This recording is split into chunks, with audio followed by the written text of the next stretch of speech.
যে আমাদের বন্ধুরা দীর্ঘদিন আমাদের বন্ধু ছিল, আমরা যদি একটু কাজ বাড়াই দিই, আমরা যদি এটা আগাই যাই, তাহলে তাদের মন হওয়ার মধ্য দিয়ে বোঝা যাবে যে আমাদের কাজ আগাইছে না পিছাইছে, আগাইছে না পিছাইছে। যদি তাদের মন খারাপ না হয় তাহলে বুঝতে হবে আমার কাজের গতি পারে নাই। সুতরাং আমাদের অতীতের কোন বন্ধু যদি আমাদের কাজ আগাইছে দেখে মন খারাপ হয়, তাহলে আমাদের আনন্দিত হতে হবে যে আমাদের কাজ আল্লাহ বাড়িয়ে দিয়েছেন। আসসালামু আলাইকুম ওয়া রাহমাতুল্লাহি ওয়া বারাকাতুহু। আমি আপনাদের সামনে সূরা আরাফের 179 নম্বর আয়াত এর কিছু বিষয় উল্লেখ করে সংক্ষেপে আমার কথা শেষ করব ইনশাআল্লাহ। আল্লাহ আমাকে বলার, মানার এবং আপনাদের সহ যেটুকু আল্লাহ তাআলা পছন্দ হয় সেটুকু যেন আমরা আমাদের বাস্তব জীবনে আমল করতে পারি, আল্লাহ তাআলা আমাদের সবাইকে সেই তৌফিক দান করুন। আমিন। সূরা আরাফের 179 নম্বর আয়াতে খুবই পরিচিত, আপনাদের অনেকের মুখস্থ আছে, যেখানে আল্লাহ সুবহানাহু ওয়া তাআলা মানুষ এবং জিনকে উল্লেখ করেছেন। ওয়ালাকাদ জারানা লিজাহান্নামা কাসীরাম মিনাল জিন্নি ওয়াল ইনস। আমি মানুষ এবং জিনদের মধ্য থেকে তাদেরকে কিছু লোককে তৈরি করেছি, তাদেরকে জাহান্নামে দেব।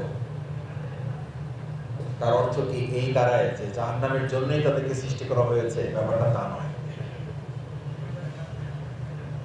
তাদের অপরাধ কি, সে অপরাধের কথাও আল্লাহ বলে দিয়েছে। লাহুম কুলুবুন লা ইয়াফকাহুনা বিহা। তারা আলোচনা শুনবে, বক্তৃতা শুনবে, কোরআন পড়বে, হাদিস পড়বে, আলোচনা শুনবে, সবই ঠিকঠাক থাকবে, কিন্তু তারা বিষয়টা অনুধাবন করবে না। লাহুম কুলুবুন লা ইয়াফকাহুনা বিহা। অথচ আমাদের জন্য নির্দেশনা হচ্ছে এমন একটি অনুভূতি শক্তি যে আল্লাহ তাআলা দিয়েছেন, যে অনুভূতি শক্তির মাধ্যমে আমি ব্যবসা করতে পারি, চাকরি করতে পারি, পরিবার পরিচালনা করতে পারি। অথচ এই অনুভূতি শক্তি আল্লাহ তাআলা ব্যবসা, চাকরি, পরিবার পরিচালনার জন্য দান করেন নাই। লাহুম কুলুবুন লা ইয়াফকাহুনা বিহা। তাদের এই অন্তর, তাদের এই হৃদয়, তাদের এই অনুভূতি শক্তি, এটা তো আমি দিয়েছিলাম, আমাকে তারা জানবে, বুঝবে, আমার কথাটা ধারণ করবে, মেনে চলবে এবং সেই অনুযায়ী তারা একটা সমাজ, রাষ্ট্র গঠন করবে। ওয়ালাহুম আয়ুনুন লা ইউবসিরুনা বিহা। তাদের চোখ থাকবে কিন্তু তারা দেখবে না। আসলে কি চোখ থাকলে দেখা যায় না? দেখা যায় না? যায় না? দেখা যায়। কিন্তু আল্লাহ বলছেন চোখ আছে, দেখবেন। আসলে অর্থ কি? অর্থ হচ্ছে যে যেভাবে তার দেখা উচিত, যা দেখা উচিত, যা দেখলে সে আল্লাহকে চিনবে, বুঝবে, এইটা সে করবে না। দুনিয়া সবই দেখবে, জানবে, বুঝবে, কিন্তু প্রকৃত জায়গা, আসল জায়গায় এসে সে না দেখার ভান করবে। ওয়ালাহুম আয়ুনুন লা ইউবসিরুনা বিহা। এরপর আল্লাহ তাআলা বললেন ওয়ালাহুম উজুনুন লা ইয়াসমাউনা বিহা।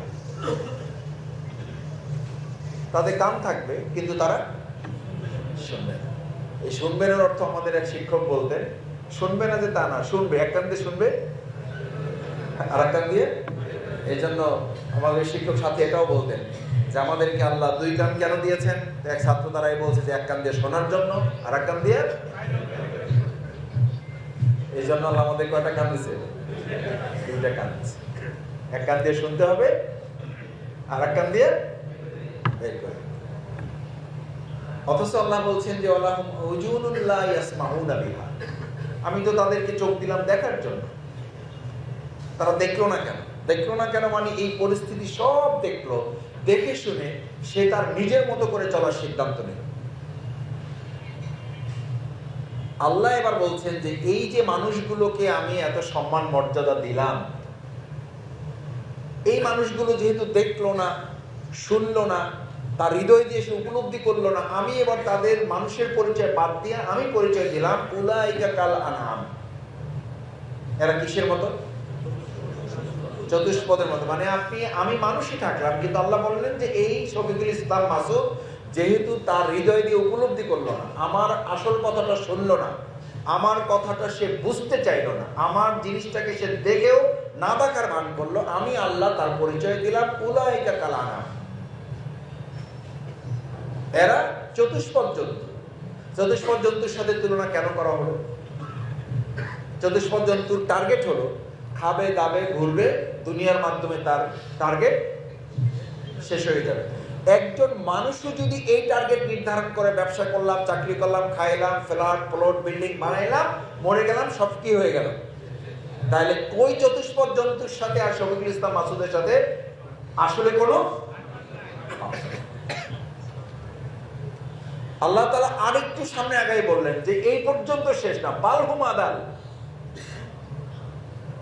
এই চতুষ্পদ জন্তু না, বরং এই মানুষের মর্যাদা ক্ষুণ্ণ করার কারণে আমি আল্লাহ তাকে চতুষ্পদ জন্তুর চেয়েও নিকৃষ্ট করে দিলাম। এই কারণে চতুষ্পদ জন্তুর মধ্যে একটা কৃতজ্ঞতা বোধ আছে না নাই? কুকুরকে কিছুদিন খাওয়ান না, আপনার পিছিয়ে ঘোরে না? মানুষ বাসায় বিড়াল পালে, রাসূল করিম সাল্লাল্লাহু আলাইহি ওয়াসাল্লাম এটা পছন্দ করতেন। এই জন্য তো একজনকে সাহাবী নামই ছিল আবু। বিড়ালকে কিছুদিন আদর যত্ন করেন, একটু ভরণ পোষণ করেন, দেখবেন যে সে আপনার গায়ের সাথে লেগে থাকে। ময়নাকে কিছুদিন ট্রেনিং দেন, সে আপনার মতো কথা বলা শুরু করে দেবে। যে হাতিকে আপনি নিয়ন্ত্রণ করতে পারবেন না, ওরে 3 দিন না খাওয়াইয়া একটু দুর্বল করেন, এরপর খাওয়ান দেন, তারপর দেখবেন যে আপনি যা বলবেন এরপর তার গিয়ে আপনি ব্যবসাও করতে পারবেন। আল্লাহ বললেন যে আমি দেখো যে মানুষগুলোকে প্রাণীর চেয়ে সর্বোচ্চ মর্যাদা দিলাম, তারা আমার কথা শোনে না, অথচ যাদেরকে কোনো মর্যাদা দিলাম না, শুধু পশু হিসেবে বানালাম, ওরা আমার কৃতজ্ঞতা করে, অথচ এই মানুষ আমার কৃতজ্ঞতা সে মনে করেছে তার এই ব্যবসা সম্পদ। কেন করে না? আপনারা টার্গেট করেন না যে আপনাদেরকে বলছে, আল্লাহ মাফ করে, সব আমাকে বলছে। ব্যবসা করে বড়লোক হয়ে যাওয়ার পর তার ধারণা হইল এগুলো তো আমার উপার্জন, এগুলো তো আমি মেধা খাটিয়ে করছি, তা আমার যোগ্যতা দিয়ে করছি, এই যে চাকরি তো আমার ব্রেনের কাজ, অথচ এই ব্রেনটা যে আল্লাহ দিয়েছে, এই জন্য বলছে লাহুম কুলুবুন লা ইয়াফকাহুনা বিহা, তুমি যে মেধা বুদ্ধি খাটিয়ে ব্যবসাটা এত বড় করেছো, এইটা কার দ্বারা করেছে? কে দিয়েছে তোমাকে? কে দিয়েছে তোমাকে? তুমি যে এত বাহাদুরি করো, শফিকুল ইসলাম মাসুদ, এত বক্তৃতা মুখ দিয়ে বাইর হয়, তো জিজ্ঞেস করা হচ্ছে, তোমার এই কথা বলে বের হয়, অমা অকাদ কুনতা মা মাহিনা, তুমি তো একটু দুর্বল ছিলে। অমান জালাকা লাহমা, তোমাকে কে মাংসে পরিণত করেছে? অমান জালাকা ইসামা, তোমার এই কাঠামোটা কে দিয়েছে? অমা কুনতা দাইফা, তুমি তো দুর্বল ছিলে। অমা কুনতা সগীরা, তুমি তো ছোট ছিলে।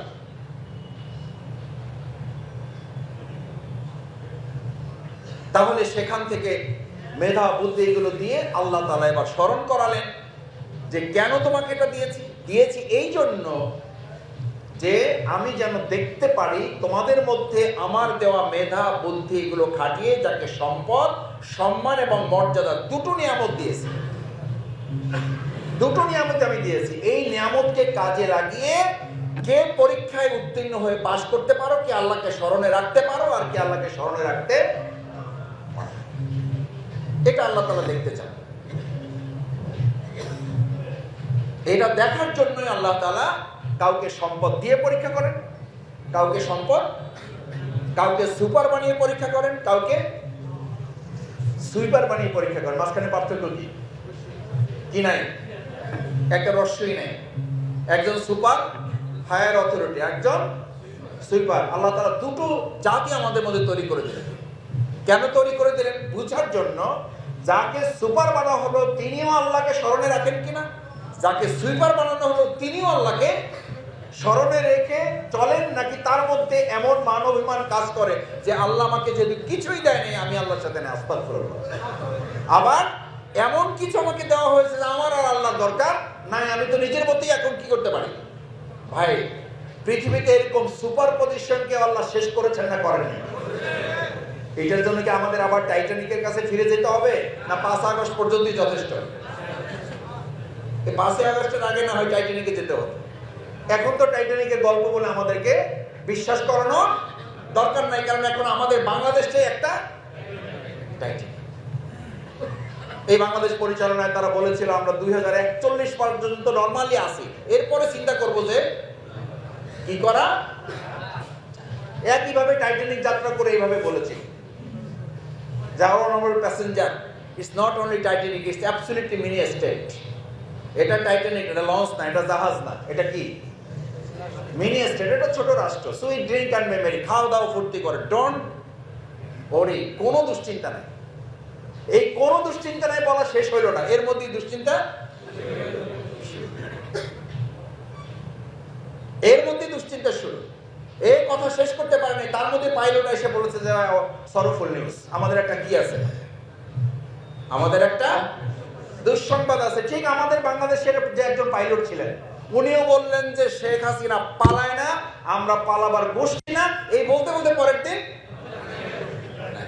আমার মনে হয় ওনাকে তো আসলে আমরা কেউ পালাইতে বলিও নাই, আমরা বলছিলাম শুধু পদত্যাগ করেন, আমরা বলছিলাম পদত্যাগ করেন, উনি দেশ ত্যাগ করে ফেলেছে। কত উদার মানুষ, কত মহানুভব ব্যক্তি হইলে তার পক্ষে এটা সম্ভব, কত ত্যাগী পরিবার হইলে এটা সম্ভব যে নিজে দেশ ত্যাগ করে, তার যে মেয়ে আছে সে স্বামী ত্যাগ করে, তার যে ছেলে আছে সে বউ ত্যাগ করে, তার যে মেয়ের নাতনি ছিল সে একটা বড় পদ ছিল, সেখানেও দুর্নীতির অভিযোগ, তাকেও সেখান থেকে পদত্যাগ করতে হলো। বলা যায় তারা পুরো পরিবারটা এখন একটা ত্যাগী পরিবার। কি পরিবার? কারণ তারা ভোগ করতে চেয়েছিলেন। কি করতে চেয়েছিলেন? তারা ভোগ করার সিদ্ধান্ত নিয়েছিলেন। আল্লাহ বললেন তোদেরকে আমি ত্যাগ করাবার জায়গায় চূড়ান্ত পরিস্থিতিতে না নিয়ে তোদেরকে ছাড়বো না। তারা পুরো পরিবারটা, দেশটাকে ভোগ করতে চেয়েছেন, আল্লাহ পুরো পরিবারটাকে একটা ত্যাগী পরিবার করে দিয়েছে। এটা শুধু ওনার জন্য কার্যকর, আমাদের জন্য তো না। একটু মাথায় রাখেন, আপনাদের আমি ভয় দেখাবো কেন? আপনারা নিজেরাই বুদ্ধিমান মানুষ।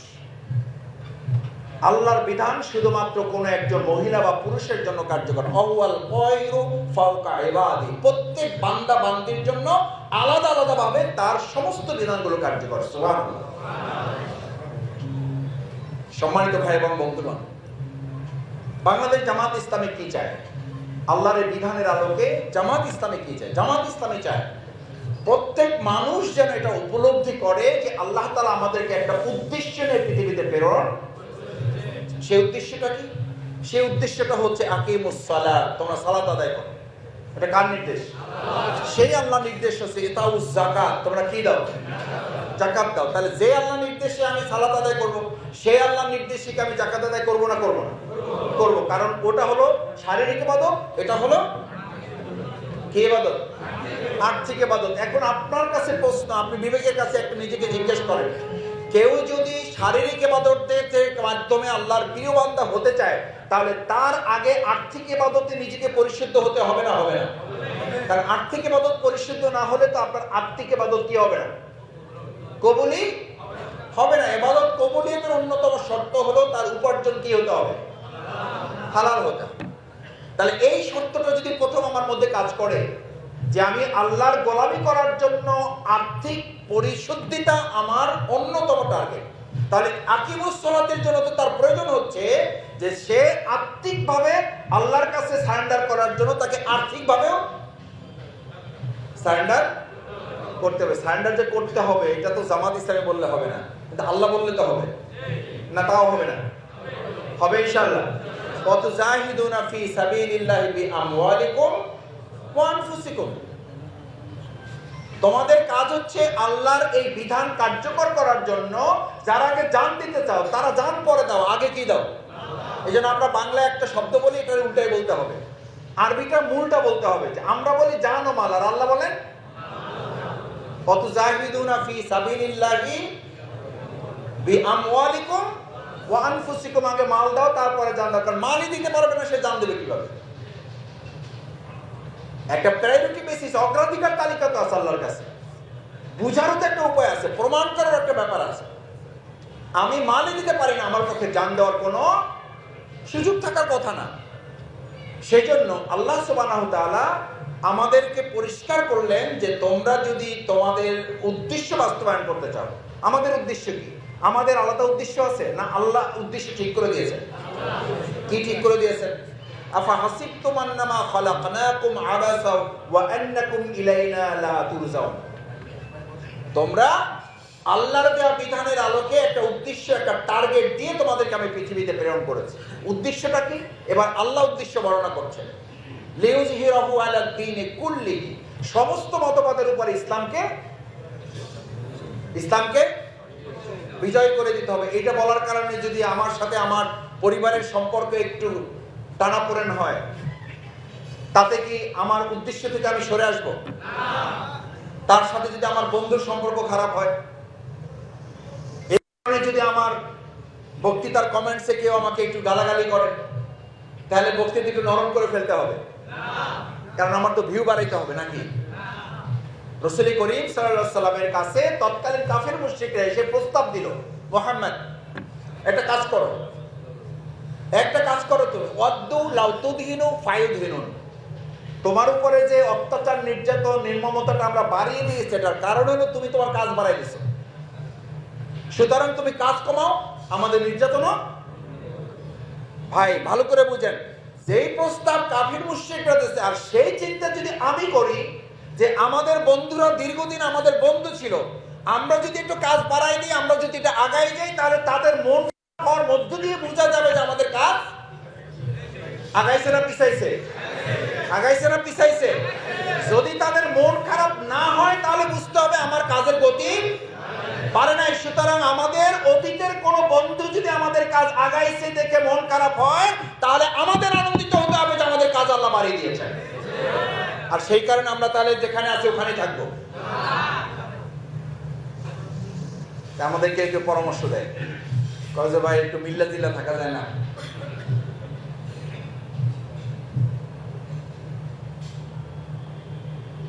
একটু কৌশল অবলম্বন করা যায় না? হ্যাঁ যায় তো। কৌশল তো অবলম্বন আমরা দীর্ঘ সময় করেছি। রাসূল করিম সাল্লাল্লাহু আলাইহি ওয়াসাল্লাম গোটা ইসলামী আন্দোলনে সারা জীবন শুধু কৌশল অবলম্বন করেছে না, যুদ্ধ করছে। ওদের তো শুধু কৌশল অবলম্বনই করতে পারতেন, যে না ঠিক আছে আমরা একটু মিল্লা জিল্লা থাকি, মিলেমিশেও থেকেছেন। একটা সময় যখন ওনার কাছে মনে হয়েছে আল্লাহ তাআলার ফয়সালার আলোকে এবার দিন বিজয়ের চূড়ান্ত ঘোষণা দিতে হবে, আমরা মনে করি 2024-এর 5ই আগস্টের মাধ্যমে যে নতুন বাংলাদেশ তৈরি হয়েছে, সেই বাংলাদেশ জনগণ 53 বছরে সমস্ত মানুষের তৈরি করা মতবাদ দেখে এখন ইসলামের আলোকে এই দেশটাকে ঢেলে সাজার অংশ হিসাবে তারা সিদ্ধান্ত নিয়েছে, সব দল দেখা শেষ, ইসলামের এই কথা কি শুধু এই আপনাদের কয়েকজনের?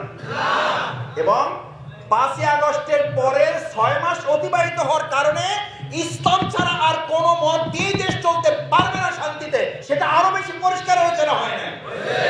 এবং দিন যত যাচ্ছে তত ইসলামের সম্মান, মর্যাদা, ইসলামের আবেদন বাড়তেছে না কমতেছে? এমনকি বাংলাদেশ জামাত ইসলামী যদি এটা না চায়, বাংলাদেশ জামাত ইসলামী আমাদের সে মানুষ প্রত্যাখ্যান করবে। ও এটা শুনতে ভালো লাগে না আপনাদের কাছে? এই কথা যদি বাংলাদেশ জামাত ইসলামীও ধারণ করতে ব্যর্থ হয় যে বাংলাদেশের মানুষ সবকিছু দেখে শুনে এবার ইসলামের আলোকে মুক্তির সম্ভাবনা ছাড়া তাদের সামনে আর কোনো পথ নাই, এটা যদি এই সারির লোকেরাও না চায়, তাতেও আমার মন বলে আমাদের 18 কোটি জনগণ তারা যেদিকে অগ্রসর হচ্ছে সেখান থেকে তাদেরকে আর পিছনে ফেরানো যাবে না। এখন যদি না যায়, তাহলে আমাদের করণীয় কি, সেটা কথা বলে আমার বক্তব্য শেষ করব। সম্মানিত ভাই এবং বন্ধুগণ, আল্লাহ সুবহানাহু ওয়া তাআলা আপনাদেরকে যে সম্মান এবং মর্যাদায় অধিষ্ঠিত করেছেন, যার সম্মান এবং মর্যাদা যত বেশি তার দায়িত্ব কম না বেশি?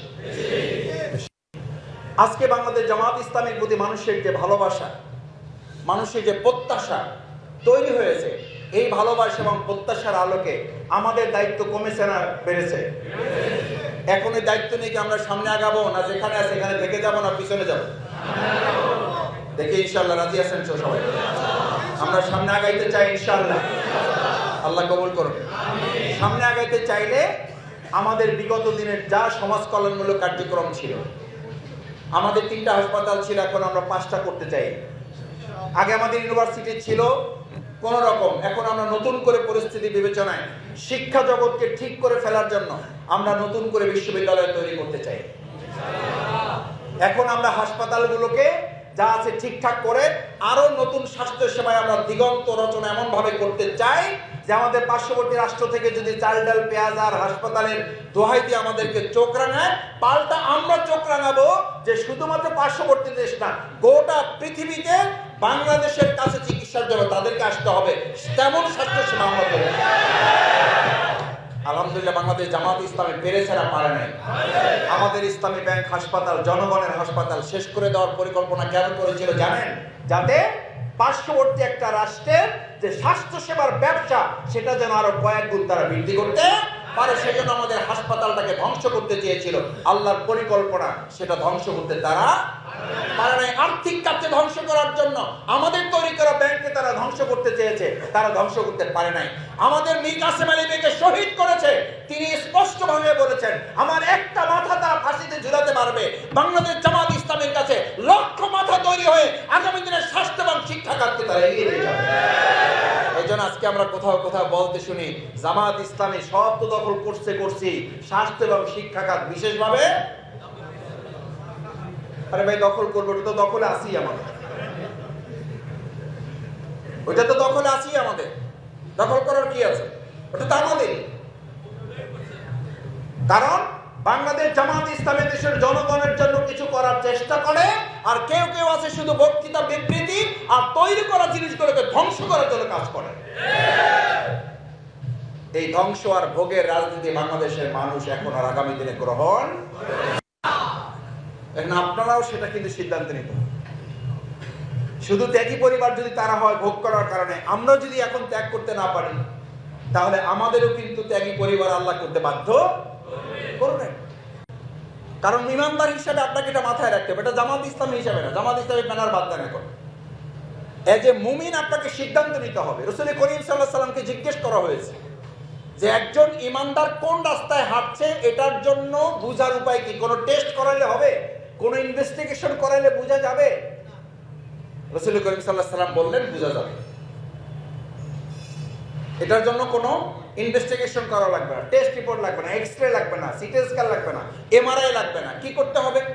শুধু তার হৃদয় দিয়ে তাকে উপলব্ধি করতে হবে, নিজের কাছে নিজের জাজমেন্ট নিতে হবে, নিজের পর্যালোচনায় নিজেকে অনুধাবন করতে হবে। ক্বালা রাসূলুল্লাহ সাল্লাল্লাহু আলাইহি ওয়াসাল্লাম হুজিবাতুন নারু বিশ-শাহাওয়াত ওয়া হুজিবাতুল জান্নাতু বিল মাকারিহ। যদি সে ইমানদার হয় তাহলে তার জান্নাতের রাস্তাটা হবে এইটা, যে জান্নাত, গোটা জান্নাতটা ঘিরে রাখা হয়েছে সমস্ত দুঃখ কষ্ট মুসিবত ত্যাগ তিতিক্ষা নির্যাতন নিপীড়ন হামলা মামলা ফাঁসি এই সমস্ত কিছু দিয়া ঢেকে রাখা আছে জান্নাত। হুজিবাতুন নারু বিশ-শাহাওয়াত, আর গোটা জাহান্নামটা ঢেকে রাখা আছে সমস্ত ভোগ বিলাস নাজ নেয়ামত এই সমস্ত কিছু দিয়া।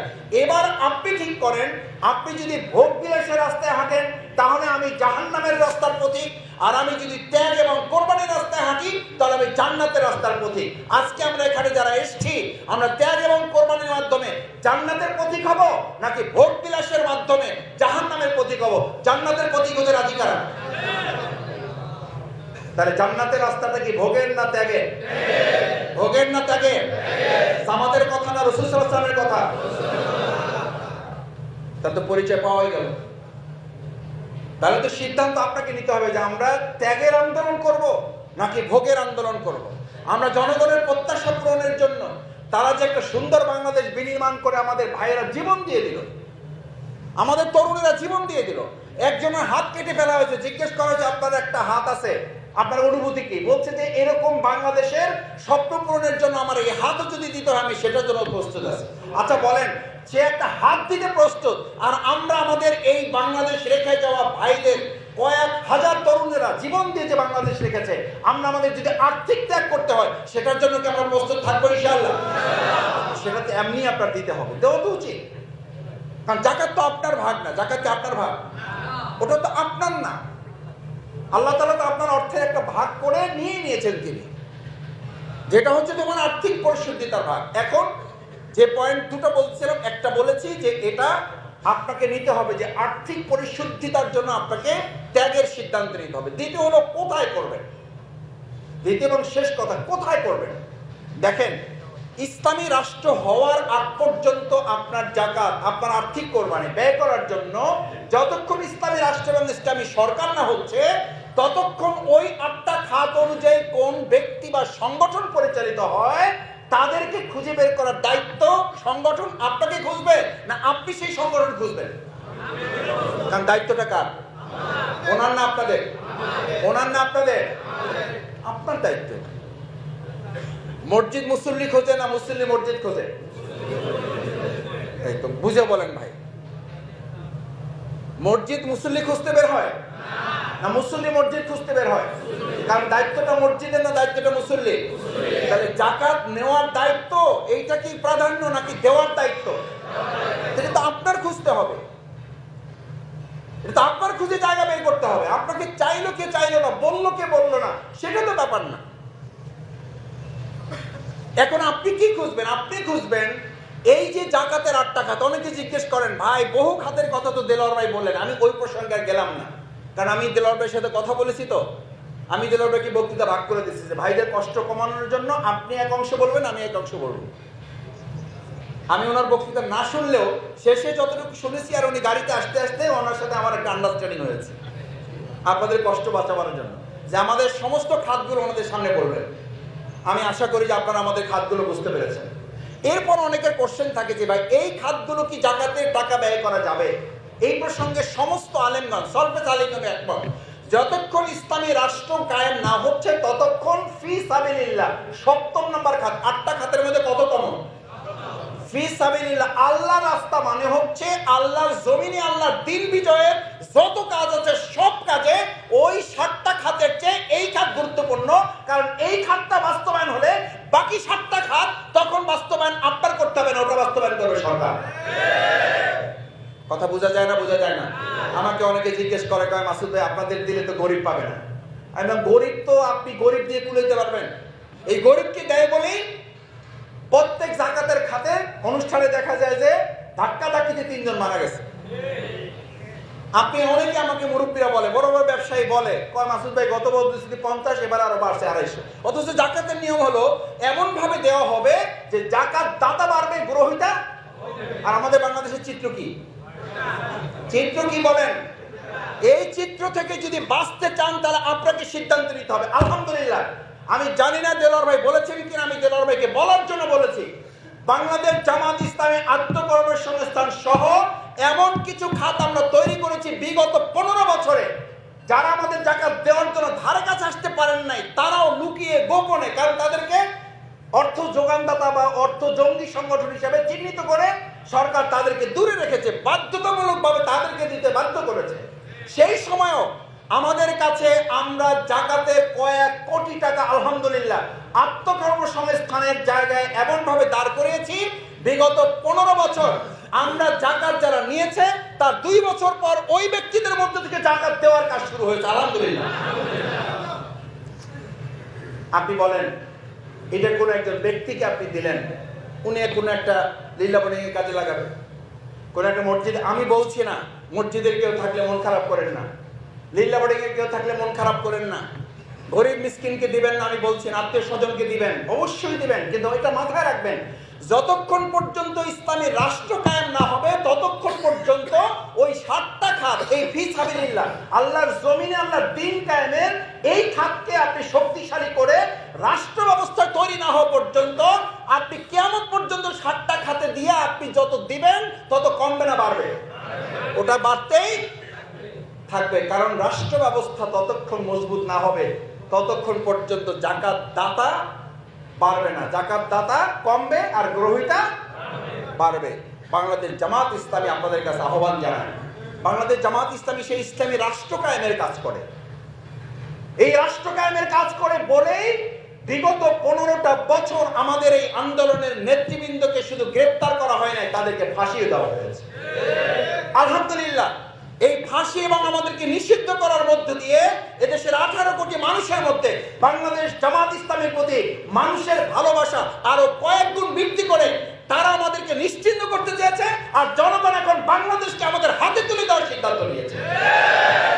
আল্লাহ যেন মেহেরবানি করে কিয়ামতের দিনেও আপনাদেরকে জান্নাতুল ফেরদাউসের মেহমান করে সেখানে যেন আপনাদেরকে সম্মানিত করে। সকলে বলুন আমিন। আসসালামু আলাইকুম ওয়া রাহমাতুল্লাহ।